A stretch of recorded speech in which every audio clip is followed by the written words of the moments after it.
Hello दोस्तों, महबूब भाई पिछले 3 दिन से कुछ घोड़ों को ट्रेन कर रहे हैं राना स्टड फार्म मुजफ्फरनगर। उनमें से महबूब भाई का एक स्टूडेंट है जिसका नाम है राना सा। बहुत ही खूबसूरत और बड़ी हाइट लेने वाला बछेरा है, मगर ये थोड़ा शाई नेचर का है। उसके पीछे भी कई बार ह्यूमन जो मिस हैंडलिंग है उसका असर होता है।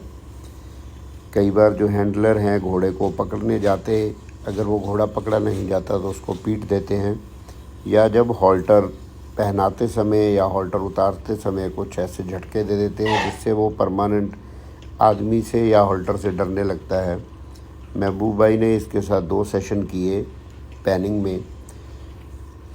में तो ये घोड़ा ठीक हो गया, महबूब भाई के पास आने लगा। मगर जब भी इसको कोई पकड़ने जाता है रूम में तो इसका डर अभी वो पूरा ख़त्म नहीं हुआ है।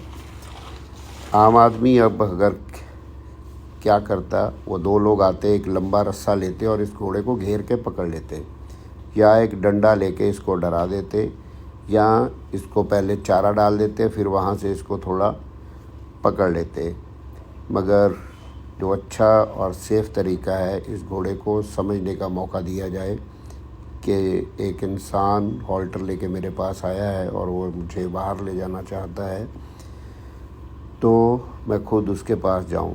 आपकी अप्रोच इस तरह की होनी चाहिए कि आप घोड़े को डराएं नहीं, विलिंगली घोड़ा आपके पास आए। धीरे धीरे उसकी ये प्रॉब्लम परमानेंट मिट जाएगी। कई बार क्या होता है, ट्रेनर्स तो घोड़ों को सिखा जाते हैं, मगर बाद वाले हैंडलर्स फिर पुराने ठर्रे पे वापस आ जाते हैं और दोबारा फिर घोड़े ख़राब हो जाते हैं और बदनामी होती है ट्रेनर्स की कि यार वो कुछ सिखा के नहीं गया। जो भी मालिक ट्रेनर्स को अच्छा खासा पैसा देते हैं उनको ये बात नोट भी करनी चाहिए खुद, क्या बाद में क्या उनका स्टाफ उसी तरह से घोड़ों से बिहेव कर रहा है जिस तरह से ट्रेनर ने किया, वरना ब्लेम आता है ट्रेनर्स के ऊपर।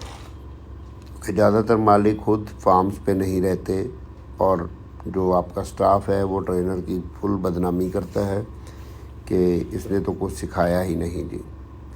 ये घोड़ा थोड़ा नाच रहा है डर के मारे, तो इसको कहते हैं डर के आगे नाचना। मगर महबूब भाई उसको डराते हुए ना अपने वही पेशेंस वाले मेथड से उसको पास बुलाना चाहते हैं। बेशक उसमें थोड़ा समय लग जाए, और पेशेंस ने काम किया, घोड़ा खुद ब खुद उनके पास आ गया है।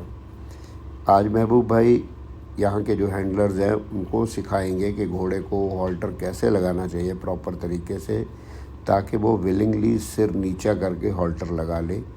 इसी तरह से सिर नीचा लगा करके घोड़े लगाम भी लेने लग जाते हैं। बात है शौक़ की, और आपके पास कितना समय है घोड़ों को देने के लिए। अगर हर एक काम को करने का एक तरीका है, मगर आजकल समय की कमी है, जल्दबाजी का दौर है, तो फिर जो तरीका माफिक आए आदमी उसको अपना लेता है। भले वो 2 चाबुक मारने का हो, घोड़े को लगातार बांधने का हो, या 2 बंदे एक लंबी रस्सी लेके घोड़े को जल्दी जल्दी पकड़ लें। खैर, जब हम ट्रेनर्स को अच्छा खासा पैसा देते हैं तो उनकी सेवाओं का फ़ायदा बाद में भी लेना चाहिए। महबूब भाई का वही मेथड है, घोड़े को डराना नहीं, घोड़े को ये दिखाना है कि मैं तुझे पकड़ने आया हूँ और तुम्हें मेरे पास आना है। ज़बरदस्ती तो आप कभी भी कर सकते हो, मगर जब आप रोज़ ज़बरदस्ती करते जाओगे तो उसका ब्लेम घोड़े पे भी आएगा कि ये घोड़ा बदमाश है, या ये घोड़ा कहना नहीं मानता। अगर उसमें गलती और पेशेंस की कमी इंसान की है, जिसका ब्लेम घोड़ों पे ही आता है, जैसा कि हम लोग दिलेर को करते रहे। क्योंकि स्टाफ को तो दिन में 6-7 घोड़े कभी अंदर कभी बाहर करने होते हैं, तो इतना समय नहीं देते हैं। मगर एक अच्छा ट्रेनर कभी भी अपना पेशेंस लूज़ नहीं करता और उस घोड़े को पूरा मौका देता है सिचुएशन को समझने का।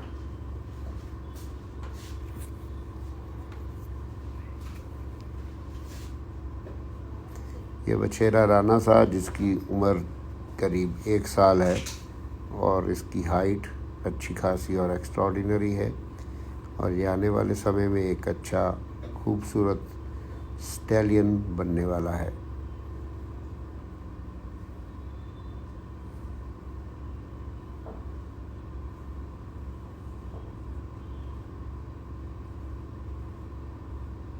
और ये स्टेबल्ड है राना स्टड फार्म मुजफ्फरनगर, जहाँ पे इसके अलावा और भी बहुत सारे खूबसूरत घोड़े घोड़ियाँ स्टेबल्ड हैं। और राना फैमिली के पूरे जो भाई हैं उन सबको राइडिंग का बहुत ज़्यादा शौक़ है। इनके वीडियोस आप राना स्टड के नाम से इंस्टाग्राम पे देख सकते हैं।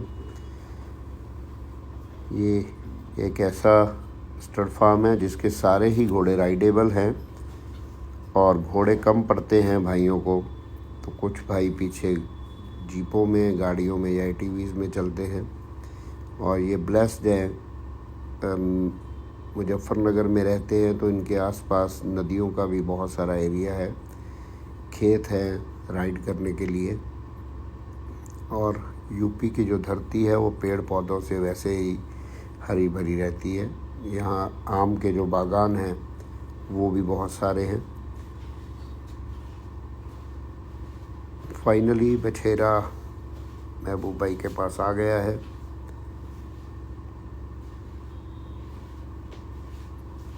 कल किसी ने सवाल किया कि आप हॉल्टर बनाने की टेक्निक बताएं। ऐसा हॉल्टर 100 रुपये में बाज़ार से मिलता है। खैर महबूब भाई का हॉल्टर थोड़ा अलग मटेरियल का बना हुआ है, ये तो करीब इसकी कीमत 8 या 10 हज़ार रुपये होगी, मगर इसी टाइप का रोप हॉल्टर बाज़ार से 100 रुपये में मिल जाता है। तो जो चीज़ 100 रुपये में मिल जाए उसको बनाने की कोई ऐसी ज़रूरत नहीं है।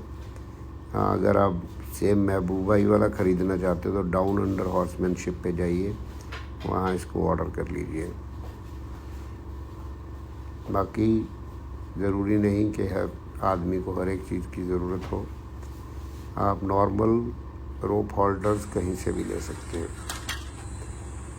जब भी कोई घोड़ा सबसे ज़्यादा ख़राब तब होता है जब वो बहुत तेज़ी से अपनी स्टॉल में जाता है या तेज़ी से स्टॉल में बाहर आता है, फिर वो 2 टांगों पे खड़ा होता है तो इंसान उसको और भी झटके दे देता है।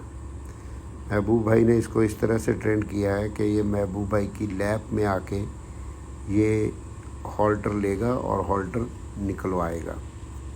इसके लिए कुछ प्रेशर पॉइंट्स हैं जो घोड़े की गर्दन के पीछे हैं और अचानक से आप इस तरह कर लोगे वो पॉसिबल नहीं है। इसके लिए महबूब भाई ने कई घंटे इस घोड़े को प्रैक्टिस कराई है। ये जो आज हम देख रहे हैं कि ये घोड़ा गर्दन नीची करके हॉल्टर ले रहा है और निकालने दे रहा है, ये महबूब भाई की बहुत सारी मेहनत का नतीजा है।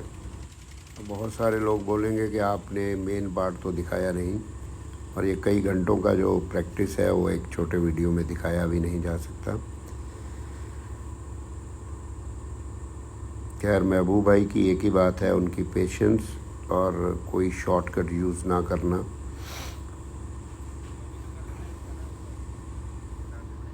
अभी बारी है इस घोड़े के जो रूटीन के हैंडलर हैं वो इसको कैसे पकड़ेंगे। उनको भी वही टेक्निक सिखाई जा रही है कि घोड़े को सबसे पहले अप्रोच कैसे करना है।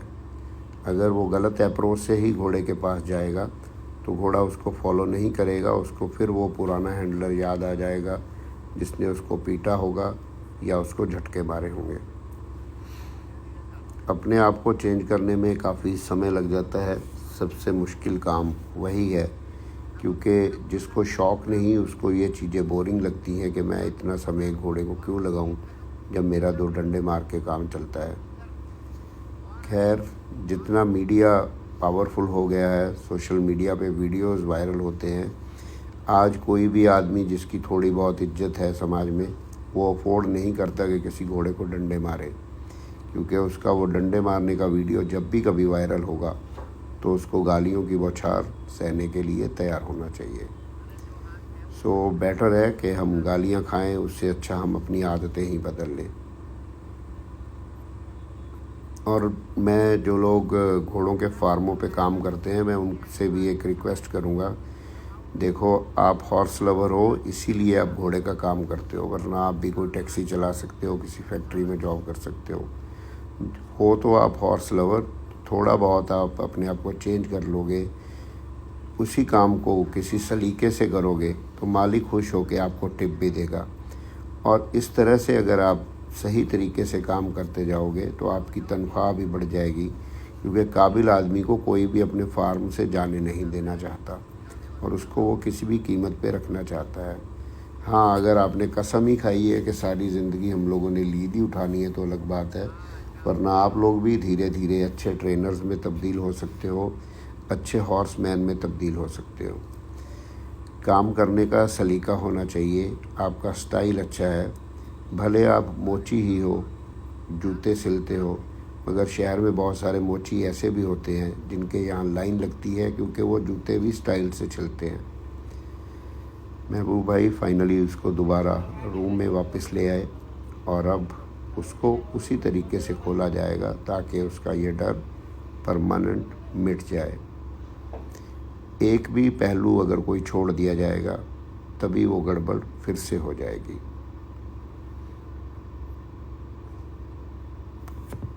घोड़े से प्यार कीजिए, वो भी आपको प्यार करेगा।